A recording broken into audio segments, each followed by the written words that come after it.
Morning student, myself Suren sir as a physics teacher. Dear student, today I will teach you very important topic which is related to Kirchhoff's law, chapter number 3, standard 12 physics subjects. तो दोस्तों ये question जो है exam में भी आया है, board exam में भी आया है, तो क्वेश्चन को हम अच्छी तरह से रीड करते हैं और इसके बाद उसमें क्या कहा गया है, कैसे फिगर बनाया गया है वो समझते हैं, फिर उसका सलूशन करते हैं। ओके, तो सी द क्वेश्चन। और ये क्वेश्चन नंबर 3.6, ये battery of the 10 volt, here question है गिवन दैट ये बैटरी ऑफ 10 वोल्ट, यहाँ पे एक सर्किट दिया गया है फिगर में, 10 वोल्ट की पावर सप्लाई दी गई है and negligible resistance is connected across to diagonally opposite corner of the cubical network consisting of the 12 resistors, each resistor is 1 ohm। कहने का ये मतलब है कि एक क्यूबिकल फिगर है, नेटवर्क है जिसमें 12 जो है रेजिस्टेंस लगाए गए हैं, ईच साइड में एक इजेस में हमें एक रेजिस्टेंस लगाया गया है और उस रेजिस्टेंस को हमने R लिया है और जो इसकी वैल्यूज है R equal to given that में हम लिख सकते हैं, क्या लिख सकते हैं, कैपिटल R की वैल्यू कितनी है, गिवन दैट हम लिख सकते हैं कि कैपिटल R हमने रेजिस्टेंस माना है और 12 रेजिस्टेंस हमारे पास है जो क्यूब में है और इसकी वैल्यू दी गई है 1 ओम। ठीक है, बाय फिगर हमें फाइंड आउट क्या करना है, determine the equivalent resistance of each network and current along each edges of the cube. कहने का ये मतलब है कि हमें टोटल रेजिस्टेंस, इक्विवेलेंट रेजिस्टेंस निकालना है ईच नेटवर्क के लिए और करंट की वैल्यूज निकालना है। और ये हमारी सर्किट डायग्राम है, क्यूब है और इस तरह से अगर कोई नेटवर्किंग है तो इसमें पैरेलल और सीरीज रेजिस्टेंस हम नहीं लगा सकते हैं। नेटवर्क में हम किरचॉफ्स लॉ का यूज करेंगे और इसमें किरचॉफ्स लॉ का सेकंड रूल्स हम यहाँ पे अप्लाई करेंगे। तो उससे पहले मैं आपको फिगर को समझाने की कोशिश करेंगे। ये फिगर आपको दिया गया है और ये फिगर को देख करके हमें वैल्यूज बतानी है। जैसा कि यहाँ पे है 10 वोल्ट का यहाँ पावर सप्लाई है और एक पॉइंट है, क्यूब के अलग अलग पॉइंट है, A B C D, B dash A dash, ठीक है, C dash B dash. Okay, आप देख सकते हैं कि यहाँ पे 3I करंट मतलब यहाँ पे सप्लाई हो रही है और जब एक पॉइंट से अगर ये 3 वेज है, आप देख सकते हो कि ये करंट जो है 3 रास्ते हैं, देयर 3 वेज, जहां से ए से बी जा सकते हैं, ए से डी जा सकते हैं और ए से ए डैश जा सकते हैं। तो इसके जो करंट होगी वो इक्वल पार्ट में डिवाइड हो जाएगी। तो आई करंट यहाँ पे फ्लो हो रहा है, क्या फ्लो हो रहा है, करंट आई।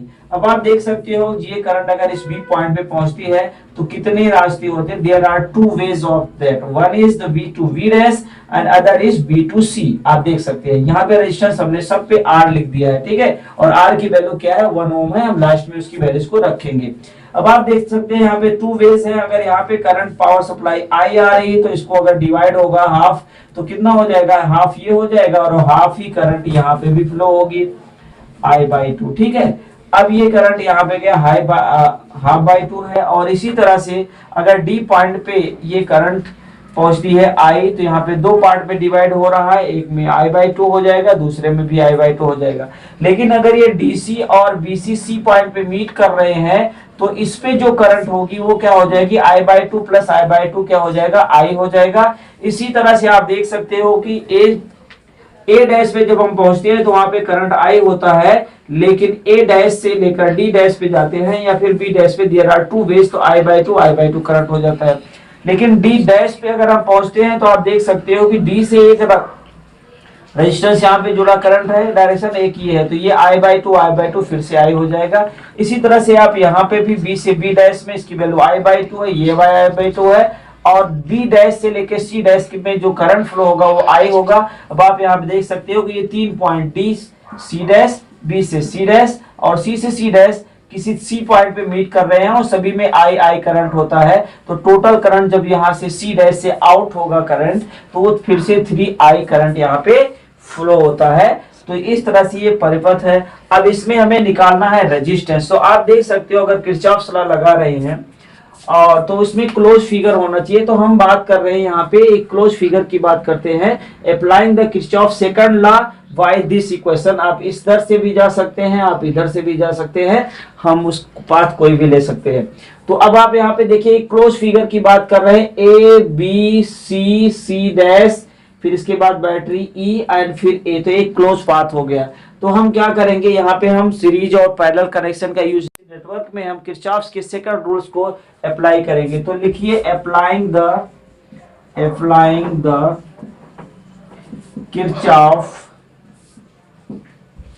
किरचॉफ्स कौन सा रूल है, सेकंड रूल। सेकंड रूल कितने लोगों को पता है, second rules in closed figure या क्लोज पाथ लिख सकते हो, कौन सा है, वो वैल्यूज है A B C C dash, फिर इसके बाद ई और इसके बाद ए पे पहुंच जाएंगे। तो आप लिख सकती हो ए बी फिर सी सी डैश के बाद कहां पहुंचेगी, बैटरी है, ई है और इसके बाद ए। इस लूप में हम बात करेंगे अब। तो यहाँ पे किरचॉफ सेकंड रूल्स है कि जिस डायरेक्शन में हमारा पाथ होता है, अगर सेम डायरेक्शन में करंट होता है, तो अगर उस पे हम पोटेंशियल निकालते हैं तो उसकी वैल्यू नेगेटिव लिखते हैं, जैसा कि हमें यहाँ पे देखना है। अब हम जा रहे हैं, हमारा पाथ क्या है, ए टू बी डायरेक्शन। यहाँ पे रेजिस्टेंस आर है और करंट आई है, और जिस डायरेक्शन में हम मूव कर रहे हैं, जो हमारा पाथ है उसी डायरेक्शन में करंट है, तो साइन क्या होगी, निगेटिव आई। पोटेंशियल क्या होता है, आई आर होता है, ये ओम्स ने बताया था, B equal to I R. तो अगर आई मल्टीप्लाई बाई आर करें तो ये भी क्या हो जाएगा, पोटेंशियल हो जाएगा इस पॉइंट के लिए। अब बी से सी पे अगर हम बात करें तो यहाँ पे करंट आई बाई टू है और जो रेजिस्टेंस है वो आर है, और डायरेक्शन भी करंट का और पाथ का सेम है, तो माइनस क्या होगा, हाँ बोलिए, आई बाई टू करंट है और क्या है, रेजिस्टेंस क्या है, आर है। ठीक है, अब यहां से बी से लेके सी डैश में अगर हम देखें तो यहाँ पे जो करंट है वो आई है, रेजिस्टेंस आर है, डायरेक्शन भी पाथ के डायरेक्शन में, तो ये भी क्या होगा, माइनस आई आर होगा। ठीक है, अब यहाँ पे पहुंचते हैं तो यहाँ पे बैटरीज है, और बैटरी को हम क्या लिखेंगे, ठीक है, ई लिखेंगे। ठीक है, ई की वैल्यूज है, और फिर यहाँ पे हम ए पे पहुंचते हैं तो इसका रिजल्टेंट क्या होगा, 0 होगा। या फिर हम इसको ऐसे भी लिख सकते हैं, जो हमारा बैटरी का वोल्टेज है राइट साइड में माइनस लिख सकते हैं। ओके, तो अगर हमें ई निकालना है, इसको ई लिखो या एप्सिलॉन लिखो, बात एक ही है। अब यहाँ पे इसको हम जोड़ेंगे, जोड़ने से पहले यहाँ पे कुछ कॉमन हो रहा है, आई आर कॉमन हो रहा है, तो आई आर माइनस कॉमन करते हैं तो ब्रैकेट में क्या बचेगा, यहाँ पे क्या बचेगा, 1 बचेगा, यहाँ पे हाफ बचेगा प्लस, और यहाँ पे भी क्या बचेगा, 1 ही बचेगा, और ये प्लस एप्सिलॉन इक्वल टू 0। अगर हम इस वैल्यूज को जोड़ते हैं तो ये 2 हो जाएगा, 2 कितना हो जाएगा, ये 2। तो अगर हम इस पूरे वैल्यूज को उधर ले जाए या फिर इसको हम सॉल्व करें यहीं पे, तो क्या कर सकते हैं, 1 1 2 हो गया, तो हम क्या लिखेंगे, minus I R 2 plus 1 by 2 plus epsilon equal to 0। यहां तक कोई डाउट नहीं है। हमने खाली किरचॉफ सेकंड रूल्स लगाया और इसमें कॉमन किया, तो 2 2 जा 4 प्लस 1 5 बाई 2 लिख सकते हैं। हम क्या लिखेंगे, minus 5 by 2 I R plus epsilon equal to 0। यहां तो कोई डाउट नहीं है, सही है। अब इसको राइट साइड में ले जाएंगे तो क्या हो जाएगा, उसकी वैल्यू प्लस हो जाएगी। इतना लिख लिया, have you written this value, okay, it's clear. चलो फिर हम आगे बढ़ते हैं। अब हम इसके आगे वाला टर्म लिखते हैं, क्या लिखेंगे, ये वैल्यूज है।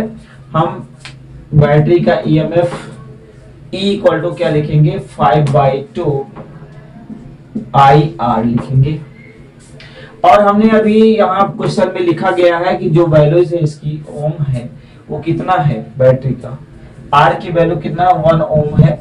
तो अगर हम इसको एप्सिलॉन की वैल्यू लिखें 5 बाई 2 आई इंटू 1, तो क्या हो जाएगा, ये वही आएगा 5 बाई 2 आई। ये किसकी वैल्यू है, बैटरी की वैल्यू कितनी आ गई, 5 बाई 2 आई।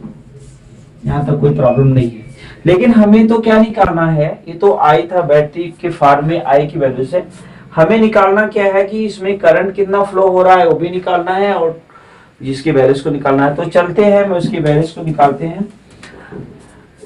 तो अगर हम इसको आगे निकालना की कोशिश करें तो क्या हो सकता है कि इसके बेसिस पे एक क्वेश्चन हमें ये निकाल लिए।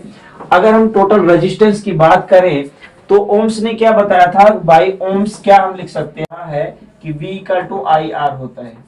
तो R क्या होगा, V बाई आई। ये तो हम जानते हैं, पहले से पढ़ते हुए आएंगे। लेकिन अगर हम रिजल्टेंट इक्विवेलेंट रेजिस्टेंस निकालें, इक्विवेलेंट रेजिस्टेंस हमें क्या बताना है, आप देखिए equivalent resistance of each network. तो हमें इक्विवेलेंट जो है निकालना है, इक्विवेलेंट रेजिस्टेंस अगर हमें निकालना है तो क्या लिख सकते हैं, resistance equal to by this formula, इसी फार्मूले से हम निकालेंगे। तो यहाँ क्या लिखेंगे, आर ई क्यू लिखेंगे। और ये क्या होता है, अभी हमने ओम्स के लॉ से ये आपको हमने बताया कि V equal to B upon I है। तो V क्या है, वोल्टेज है, और यहाँ बैटरी में ईएमएफ कितना है, 10 वोल्ट है। तो इसको हम एप्सिलॉन लिख सकते हैं। और करंट की वैल्यूज कितनी है, 3I है। कितना है, 3I है। तो यहाँ पे हम क्या लिख सकते हैं, 3I। यहां तक किसी को डाउट है तो पूछ सकते हो। R कैपिटल लिखना, EQ बहुत छोटा लिखना, इक्विवेलेंट का साइन है, ठीक है, इक्विवेलेंट रेजिस्टेंस है। अब यहाँ पे हम क्या कर सकते हैं, एप्सिलॉन की वैल्यू सब्स्टिट्यूट करेंगे, जिसके बेसिस पे हम RE की वैल्यू निकाल पाएंगे, ठीक है। तो ये लिख लिया आप लोगों ने, देखते हैं यहाँ इसकी वैल्यूज क्या लिखेंगे, ये मान है इसकी। तो 5/2 I बाई 3I। तो I से I कैंसिल हो गया, अब क्या बचेगा, 5/2 इंटू 3, I तो निकल गया, तो कितना हो जाएगा, 5/6। तो कहने का ये मतलब है, जो हमारा इक्विवेलेंट R इक्विवेलेंट आया, टोटल रेजिस्टेंस जो इक्विवेलेंट आया वो 5/6 क्या आएगा, ओम आएगा, क्योंकि ओम इसकी यूनिट है। तो पहली जो वैल्यूज थी वो हमें मिल चुकी है। नेटवर्क में जो हमें इक्विवेलेंट रेजिस्टेंस था वो कितना आया, 5/6 ओम आया। तो ओम का सिंबल थोड़ा अच्छी तरह से बनाइए, ठीक है, ये ओम है। अब हमें क्या निकालना है, करंट निकालना है, ई सीजेस ऑफ द क्यूब। तो करंट का फार्मूला लगा देते हैं, इतना लिख लिया, हैव यू रिटन, ये दिख रहा है, बराबर क्लियर दिख रहा है, ठीक है। तो अब हम आगे बढ़ते हैं, हमें निकालना क्या है, सेकंड पॉइंट निकालना है, हमें करंट निकालना है, जिसके बेसिस पे हमें रेजिस्टेंस तो मिल गया है, करंट निकालना है। क्या निकालना है, करंट। तो करंट क्या होगा, जैसा कि हमने R equivalent equal to epsilon by क्या निकाला था, 3I निकाला था, ठीक है। तो हमें को निकालना क्या है, 3I निकालना है। तो 3I क्या होगा, एप्सिलॉन बाय R इक्विवेलेंट। अब हमारे पास इसकी वैल्यूज दी गई है, कितना वोल्ट है, 10 वोल्ट है। यहाँ पे लिख सकते हो एप्सिलॉन इक्वल टू 10 वोल्ट। तो यहाँ पे लिख सकती हो 10, और R इक्विवेलेंट की वैल्यूज ये आपके सामने है, कितना है, कितना है बोलो भाई, 5/6। वेरी गुड, 5/6 है। अब इसको अगर हम सॉल्व करें तो 3I की वैल्यू क्या हो जाएगी, ये हो जाएगा 6 ऊपर हो जाएगा, तो 10 मल्टीप्लाई बाई 6/5। तो 5 2 जा 10 होता है।